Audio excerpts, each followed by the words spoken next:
The Fate series is a very broad and expansive set of stories that either continue a story or work in their own confined universe and setting, but today we'll be returning to the world of the Fate extra games of Fate Extella Link.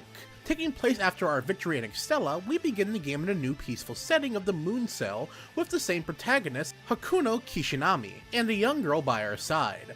As the two walk along, things take a turn for the worse as she leaves us for some unknown purpose, and a new servant answers our call against a strange new opposition. Extella Link follows the same formula and gameplay from Extella the Umbral Star. At its core, the game is a hack-and-slash action game with a light blend of RPG and tactical elements. Most mainstay mechanics featured in Extella the Umbral Star make a return, such as the command seals, the fantastic utility offered from Mystic Codes, bonding with the unique cast of servants, and the ever-spectacular Noble Phantasm, which even offers more flares than ever before. While a lot does return, one thing that does not is Extella Maneuver. Now replaced with drive skills, which is like a short burst mode you enter to increase attack speed, damage, and while in drive, you gain Noble Phantasm charge for defeating enemies. While we've gone through most of what's offered in combat, the game includes more RPG elements compared to the previous entry.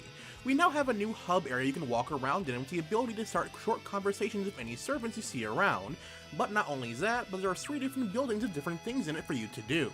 The first of these buildings is My Room, or well, Your Room, where you choose any of your available servants to be front and center. Here you can change their abilities, or swap what install skills they are equipped with, similar to how this worked in the Umbral Star, and you can have short conversations with whoever is set as your primary servant. Next up is the Barracks, where you can go to any of your available servants' rooms for conversations, view their available costumes, and take a deeper dive into their lore and skills. Last up is the Strategy Room, which simply put is where you go to begin to select missions and select your playable servants. 2 others to act as support, make changes to equip skills, and whose side missions you'll take on. Side missions are more like challenges that, if completed, will raise up the bottom level of individual servants. These features added a lot more depth to the game, as I was able to grow bonds with my teammate and create everything around my style of play. Fate Extella Link offers so much more than just what can be found in the combat. The game offers a story mode featuring returning characters from the previous game, and a whole new cast of playable characters as well. This time around, the game also features a multiplayer mode that puts 2 teams of 4 against each other. Extella Link improves in one major aspect that was concerning from the previous Fate game, and that would be the graphics. The illustrated work continues to be impressive, and character models have been greatly improved. Music can also be considered one of the strongest points with the variety that it offers. So much can be said about what makes Fate Extella Link good, probably even great, but there's simply too much to cover, and a lot of what makes this game charming should be experienced for oneself. While there is so much that Extella Link improves over Fate Extella the Umbral Star, it still falls flat in some areas, one such area being the story.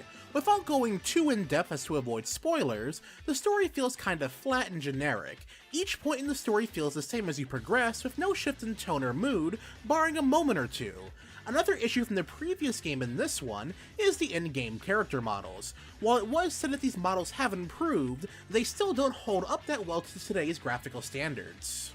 Since the release of Fate Extella the Umbral Star, the team at Marvelous really outdid themselves of improving what is there for Fate Extella Link, and it paid off greatly with the end results. After taking in everything that is offered in this entry, it is more or less Fate Extella the Umbral Star and then some.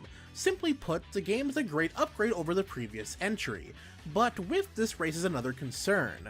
The game feels like an expansion more than anything else. This can be seen in a negative light to some people, but as an overall experience, it is greatly worth it for what's being included in this entry. And that does it for our review of Fate Extella Link. To see the written review, be sure to check out our website, GamingGamma.com. A link will be provided down in the description down below. Also, if you have any questions for me about this game or the review, by all means leave them down in the comment section below. I would love to hear from you. Also, if this is your first time finding my channel through this review, hey, be sure to subscribe for future reviews, commentaries, let's plays, and more. I'd also like to thank all of my patrons on Patreon for making today's review possible. And as always everyone, thanks for watching.